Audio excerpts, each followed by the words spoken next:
আসসালামু আলাইকুম। শাম্মিজ ডালি ব্লগ থেকে আবার একটি গ্রাম বাংলার ভিডিও নিয়ে আসলাম। আপনারা সবাই কেমন আছেন? আলহামদুলিল্লাহ, তো আমি ভালো আছি। আর এই তো বিকেলবেলা যাচ্ছি একটু মেয়েকে নিয়ে সবজি কেনার জন্য। তো এখানে গিয়ে চোখে পড়লো কলা বাগান। আর দেখেন কলা বাগানগুলো কিন্তু দেখতে অনেক সুন্দর। আর এগুলো হচ্ছে মালভোগ কলা। এখানে একটা ভেঙ্গুলো আবার চলে আসছে মধু সংগ্রহ করার জন্য। আর আমি তাকিয়ে দেখি আমার পিছে পিছে এই বাবুরাও চলে আসছে। তো দেখেন গ্রামের মানুষের কত বুদ্ধি, একই জমিতে কতগুলো ফসল চাষ করছে। আর এই তো একটা বিল দেখা যাচ্ছে, এই বিলে যখন নদীর পানি চলে আসে তখন কিন্তু এর সঙ্গে বড় বড় মাছও আসে। আর যখন বৃষ্টির পানিতে ডুবে যায় তখন ছোট ছোট মাছ পাওয়া যায়। তো এক জমিতে দেখেন কত ফসল গাছছে, এই তো ছোট ঘাস বড় ঘাস, আবার এখানে এই তো মাঝখানে আবার পুঁই শাকের চাষ করছে। আমি কিন্তু এই পুঁই শাকগুলোই নেওয়ার জন্য আসছি।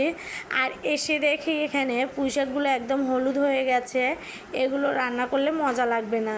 তো বাবুদের বললাম দেখ তো একটু ঢেঁড়স আছে নাকি, তো ওরা আবার বলতেছে যে আছে, এগুলো পুরাট হয়েছে। তো এরপরে আমাকে এগুলো বলার পরে দেখি ওরা নিজেরাই ঢেঁড়সগুলো তুলে নিচ্ছে। আমি ওদেরকে বললাম এই তোরা এগুলো কী করবি? ওরা বলতেছে ছানা করে খাবে। আর কি করব বলেন, ওদেরকে তো বলার কিছু নেই, ছোট মানুষ।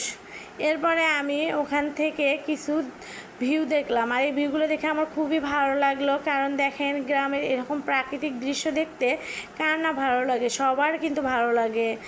তো এরপরে দেখেন এই জমিগুলো চাষ করে রাখা হয়েছে, কিছুদিন পরে আমন গাড়া হবে। এই কারণে চাষ করছে যাতে যেন ঘাসগুলো মরে যায় পানিতে। তারপর আমি মেয়েকে বললাম যে বাবা আজকে তাহলে তো আমাদের কিছু নেওয়া হলো না, তাহলে চলো। তো মেয়ে বলতেছে আম্মু না এখন যাব না, একটু পরে যাব। যখন একটু রাগ করলাম মেয়েটা আমার চলে আসলো আমার সঙ্গে সঙ্গে। আর এই তো কিছু কলা আবার পুরো হয়েছে, এখনও এগুলো পারিনি। তো এই খেজুর গাছ দেখে মেয়ে খেজুরের জন্য বায়না ধরেছে, তো খেজুর তো শেষ হয়ে গেছে, মনে হয় 2-1টা বাঁধা হয়েছিল, শেষ হয়ে গেছে। তো এরপরে দৌড়ে আবার মেয়ে চলে যাচ্ছে বিলের দিকে। আমার তো ভয় লাগতেছে, মেয়েকে এত ডাকলাম তারপরেও কথা শুনলো না, ওই বাবুদের সঙ্গে চলে গেছে। আর যখন আমি ওই বাবুদের রাগ করলাম তখন আমার মেয়ে ওখান থেকে চলে আসলো।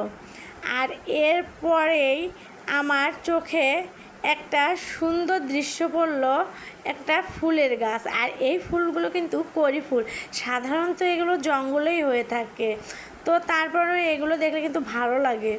আর এখানে আবার এসে দেখি বিলে গোসল করতেছে আমার একটা ভাবি, তার ছোট্ট একটা মেয়ে সহ। দেখেন কিভাবে মা মেয়ে সাঁতার কাটতেছে আর আসতেছে। তো এরকম দৃশ্য দেখলে কিন্তু ছোটোবেলার কথাগুলো মনে পড়ে যায়, যে আমরা তো এরকম কত নদীতে গোসল করেছি, সাঁতার কেটেছি।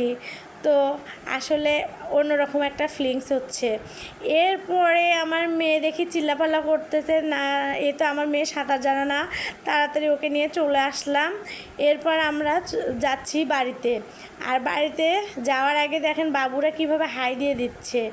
তো গাইজ আজ এ পর্যন্তই, আপনারা সবাই ভালো থাকবেন।